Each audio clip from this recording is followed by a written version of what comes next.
আসসালামু আলাইকুম রহমতুল্লাহি ওয়া বারাকাতুহু।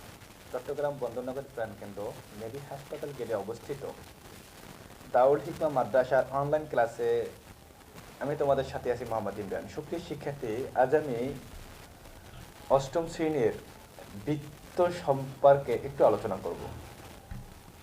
কারণ আমাদের বইয়ের যে অধ্যায়টা আছে বৃত্ত, সেই অধ্যায়টা একটা সৃজনশীল আসবে।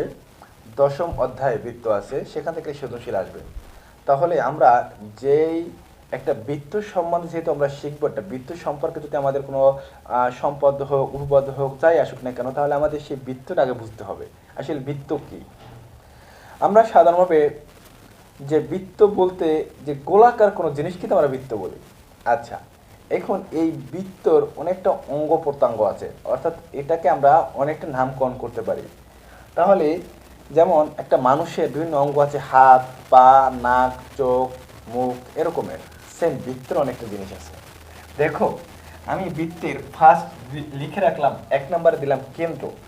একটা বৃত্তের 11টা অঙ্গ প্রত্যঙ্গ আছে, এর বেশি আর নেই, সর্বমোট 11টা। আমি বইয়ের থেকে আমি মাত্র 6টা লিখলাম। কেন 6টা লিখলাম? কারণ আমাদের অষ্টম শ্রেণীতে 6টাই আছে, কারণ আমি 6টা লিখলাম। উপরে ক্লাসে তোমার বাকিগুলো পাবা। এবার আসি আমরা, ফার্স্ট আমি লিখলাম 1 নম্বরে কেন্দ্র। কেন্দ্র হলো যে মাঝখানে যেটাকে আমরা থাকে, একদম মাঝখানে আমরা কম্পাস যেখানে বসাই, যে ওইটাকে আমরা কি বলি? কেন্দ্র। কেন্দ্রকে এইটাকে কেন্দ্রের উপরে আমরা কম্পাস বসানোর পর চারপাশে ঘোরানোটা কি আসতেছে? বৃত্ত আসতেছে। তাহলে আমরা কেন্দ্র, এটার নাম করে আমরা কি করলাম? কেন্দ্র। 1 নাম্বার শেষ। 2 নাম্বার পরিধি। আসলে পরিধিটা কি? পরিধিটা হলো যে বাহিরে, কেন্দ্রে আমরা বাহিরে যে এই যে চারপাশে একটা রাউন্ড আছে, এই চারপাশে যে গোল যে জিনিসটা আছে, এটাকে আমরা বলবো কি? পরিধি। তাহলে আমরা ফার্স্ট চিনলাম কেন্দ্র, চিনলাম পরিধি। তাহলে এটা হলো কেন্দ্র, এটা হলো পরিধি। এরপর আসলো জ্যা। জ্যা জিনিসটা কি? জ্যা জিনিসটা হলো আমরা এই কেন্দ্র ছাড়া যে কোনো জায়গায় যেটা দাগ দেই। যেমন এখান থেকে আমি একটা, এই কেন্দ্রে নাই, এই রেখাটা এখান থেকে এখানে গেছে, এটা একটা জ্যা।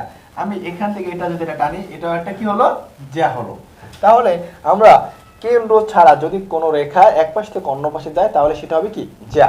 তাহলে এটাও কিন্তু একটা জ্যা আমরা বলতে পারি, এটা একটা কি? জ্যা বলতে পারি। এবার প্রশ্ন হলো, হ্যাঁ এটা একটা জ্যা এবং এটাকে আমরা বলবো ব্যাস।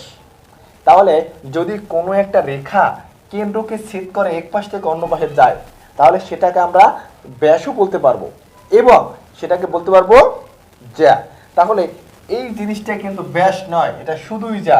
আর এই রেখাটা জ্যা এবং ব্যাস দুটোই হবে, জ্যা এবং ব্যাস। তাহলে ব্যাসটা জিনিসটা কি সেটা আমরা দেখবো। ব্যাস জিনিসটা হলো কোন একটি রেখা যদি আমরা কেন্দ্রকে অতিক্রম করে যায়, কেন্দ্রকে ছেদ করে যায়, যেমন আমি রেখাটা দিলাম, তার কেন্দ্র আছে, কেন্দ্রকে ছেদ করে গেছে, সেটাকে আমরা বলি কি? ব্যাস। কিন্তু এটা তো কেন্দ্রে ছেদ করে যায় না, তাহলে এটা ব্যাস না, এটাও ব্যাস না। তাহলে এটাও যা, এটাও যা, এটা একটা কি? ব্যাস। আবার ব্যাসকে আমরা কি বলতে পারি?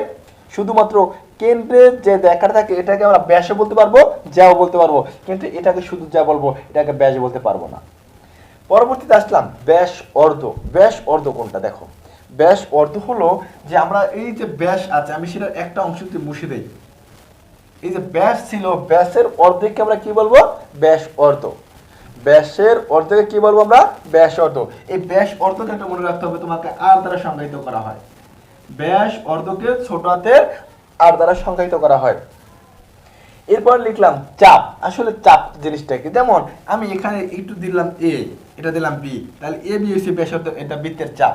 তুমি চিন্তা করো, একটা বল যদি আমরা মাটিতে রাখা হয়, সেই বলটা কিন্তু শুধুমাত্র একটু জায়গা মাটিতে স্পর্শ করে, আর গোটা জায়গাটাই কিন্তু উপরে থাকে। তাহলে সম্পূর্ণ বলের চাপটা পরে কোথায়? ওই একটু জায়গা যেটুকু মাটিতে লিখে আছে, এখানে চাপটা করে সেম। তাহলে এই যে নিচের যে অংশটা আমি দিলাম, যেটা দাগের মাঝখানে, এই জায়গাটা কি মনে রাখো যে একটু মাটিতে লিখে আছে, তাই একটুটা চাপ হতে পারে। তাহলে চাপ যে কোনো অনেক চাপ হতে পারে, বলটাকে তুমি যেভাবে ঘোরাবা সেখানটা কি হতে পারে? চাপ হতে পারে।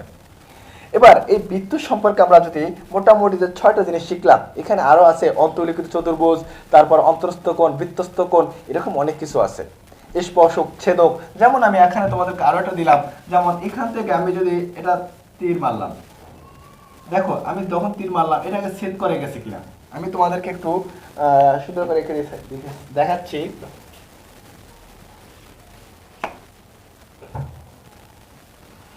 আমি একটা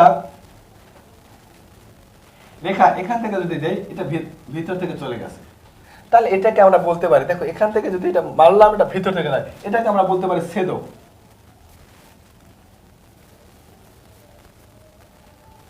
তাহলে এটাকে বলতে পারি কি আমরা ছেদক।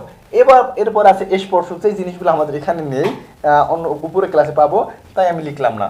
গেল আমাদের এই জিনিসগুলি। এর পরবর্তীতে আমি যে জিনিসগুলিতে আসবো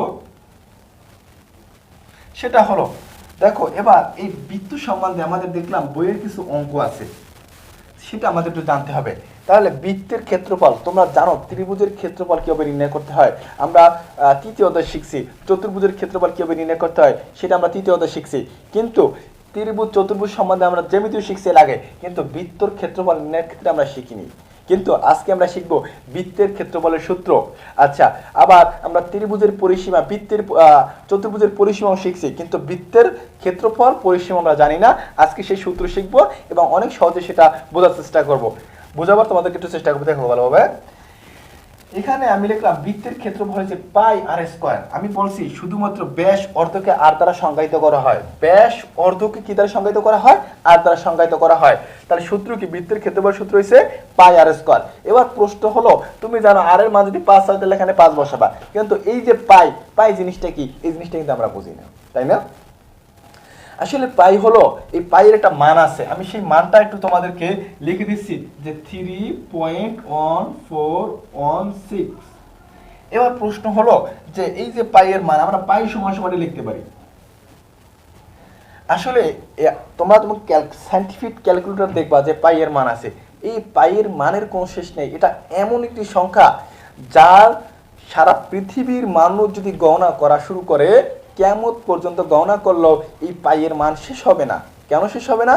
এর একমাত্র কারণ হয়েছে, তুমি দেখবা যখনই পাইয়ের মান দেবা, এই পাইয়ের মান 3, আমি জানি একটা জিনিস তোমার বুঝে নাও যে 3 এবং 4, 1 এবং 2, এদের মাঝখানে যে আমরা সাধারণ ব্যবধান ধরি 1 এবং 2, এদের মাঝখানে যে এত সংখ্যা আছে যেটা গণনা করে কখনোই কি করা যায় না, শেষ করা যায় না। তাহলে পাইয়ের মানও এমন একটা জিনিস, 3 এবং 4-এর মাঝখানে, 3 এবং 4-এর মাঝখানে এত সংখ্যা আছে যেগুলো আমি বললাম কি কিয়ামত পর্যন্ত গণনা করলেও কি হবে না, শেষ হবে না। এটার কোনো শেষ নেই। এটা একটা কি? অসীম।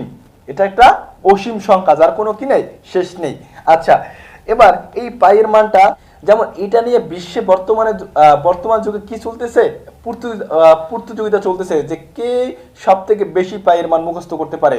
এই পাইয়ের মানের কোনো শেষ নেই, কিন্তু আমরা জানি দশমিকের পরে 4টা সংখ্যা লিখলে হয়, কারোর মধ্যে 3টে সংখ্যা লিখলে হয়। তাহলে আমরা দশমিকের পরে মাত্র 4 সংখ্যা নিলাম, এর পরেও কিন্তু অনেক সংখ্যা আছে পাইয়ের মান। পাইয়ের মানের কোনো কি নেই, শেষ নেই। যেমন চীনের এক লোক, লুচাও নামের এক লোক 65,792,000 ডিজিট পর্যন্ত সে মুখস্থ করছিল। তাহলে এত 65,792,000 ডিজিট সে মুখস্থ করছিল। তাহলে অনেক সংখ্যা, কিন্তু তাহলে কি শেষ হয়েছে? শেষ হয় না, আরো অনেক সংখ্যা আছে। তাই আমরা বলবো যে পাইয়ের মানের কোনো শেষ নেই। সাধারণভাবে আমরা পাই বলতে যে জিনিসটা বুঝবো সেটা হলো 3.1416। তুমি যেখানে পাই দেখবা সেখানে চাইলে এর পরিবর্তে 3.1416 এটুকু আমরা লিখলি এনাফ। এর পরবর্তী তোমাদের জ্ঞানের পিপাসা থাকলে তোমরা শিখতে পারো পাইয়ের মান, যে আমি 100 পাইয়ের মান জানি, 100 সংখ্যা, 100 ডিজিট জানি, 200 ডিজিট জানি, এটা তোমার ইচ্ছা। কিন্তু আমাদের ক্যালকুলেটর, আমরা অঙ্কের ক্ষেত্রে এই 4টা ডিজিট বসালে হবে। তাহলে আমরা এই পাইয়ের ক্ষেত্রে আমরা যদি এই আর এর মান আমি যদি দেই সাধারণভাবে 5, যদি 5 দেওয়া হয় তাহলে তুমি 5 এখানে তো বসাবা, পাইয়ের স্থানে এটা বসাবা, 5 স্কয়ার দেয়া গুণ করলে যেটা হবে সেটাই তোমার চলে আসলো, কি বলো, সেটাই তোমার চলে আসবে ক্ষেত্রফল। তাহলে আমাদের এই যে আমরা পাইলাম বৃত্তের পরিধি জিনিসটা কি, আমরা ত্রিভুজ এবং চতুর্ভুজের ক্ষেত্রে শিখছি। কি শিখছি আমরা? ত্রিভুজ এবং চতুর্ভুজের ক্ষেত্রে জানি যে পরিসীমা, বৃত্তের ক্ষেত্রফল এবং পরিসীমা, তাই না? কিন্তু আমাদের ত্রিভুজের ক্ষেত্রফল পরিসীমা, চতুর্ভুজের ক্ষেত্রফল পরিসীমা, কিন্তু এটার ক্ষেত্রে একটু ভিন্ন। সেটা হলো কি, এটার ক্ষেত্রে হলো আমাদের যে পরিসীমার পরিবর্তে এটাকে আমরা বলি পরিধি। বৃত্তের ক্ষেত্রে বলা হয় কি পরিধি। সেই পরিধির সূত্র কি 2πr। এইখান থেকে একটা মানুষ হাঁটা শুরু করে, হাঁটতে হাঁটতে আবার এইখানে চলে আসে, সে কত মিটার হাঁটলো সেই জিনিসটাই বের হবে কি পরিধি। তাহলে পরিসীমা এবং পরিধি কি একই জিনিস, কিন্তু কিন্তু বৃত্তের ক্ষেত্রে আমরা বলি আমরা বৃত্তের ক্ষেত্রে বলি পরিধি, এবং ত্রিভুজ চতুর্ভুজ অন্য ক্ষেত্রে বলি কি আমরা পরিসীমা। আমি আশা করি তোমরা এই দশম অধ্যায়ের বৃত্তর সম্বন্ধে বেসিক যে জিনিসটা, আমরা কিন্তু মেইন বইয়ে যাচ্ছি না এখনো, বেসিক যে জিনিসটা, এই জিনিসটা যদি একটু আয়ত্ত করতে পারো তাহলে ভিতরের দশম অধ্যায় যে জ্যামিতিগুলি আছে এগুলি করা তোমাদের পক্ষে অনেকটা সহজ হবে। ধন্যবাদ। আসসালামু আলাইকুম ওয়া রাহমাতুল্লাহ।